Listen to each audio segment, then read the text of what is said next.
മുടിയും നമ്മുടെ സ്കാൽപ്പും ഒക്കെ നല്ല ഫ്രഷായി ക്ലീനായി ഹെൽത്തി ആയിട്ട് ഇരിക്കാൻ വേണ്ടിയിട്ടുള്ള ഒരു ടിപ്പ്. അതും നാച്ചുറൽ ആയിട്ട് കേട്ടോ. ഇതിൽ നമ്മൾ ഒരു കെമിക്കൽസോ കാര്യങ്ങളോ ഒന്നും യൂസ് ചെയ്യുന്നില്ല. വീട്ടിലുള്ള സാധനങ്ങൾ തന്നെയാണ് കേട്ടോ ഉപയോഗിക്കുന്നത്.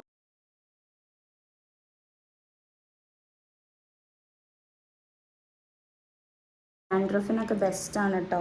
അതിൽ ഇഷ്ടം പോലെ ആൻറ്റി ഓക്സിഡൻസും ന്യൂട്രിയൻസും ഉണ്ട്. നമ്മുടെ സ്കാൽപ്പിനെ ഹെൽത്തി ആക്കി വെക്കും കേട്ടോ. ഇപ്പം ചിലവർക്ക് ഈ തല ചൊറിച്ചിലുണ്ടാവും, ഇച്ചിങ് ഉണ്ടാവും ചിലവർക്ക്. അത് ഭയങ്കരമായിട്ട് കുറയ്ക്കും കേട്ടോ. സഹിക്കുക, അങ്ങോട്ട് ക്ഷമിക്കുക, പിന്നെ കുറച്ച് എഫേർട്ട് എടുക്കണം കേട്ടോ നമ്മൾ. അപ്പോൾ നമ്മൾ റിലേഷൻഷിപ്പ് മെയിൻറ്റെയിൻ ചെയ്യാനൊക്കെ എടുക്കുന്ന എഫേർട്ട് എന്തോരോ. നമ്മൾ ഒരുപാട് ടൈം അതിന് വേണ്ടി കണ്ടെത്തും. നമ്മുടെ ക്ഷമേൻ്റെ എക്സ്ട്രീം വരെ നമ്മൾ പോകില്ലേ, അത്രയ്ക്കൊന്നും ഇവിടെ പോണ്ട. സമയം രാത്രി 12 മണി കഴിഞ്ഞിട്ടുണ്ട് കേട്ടോ.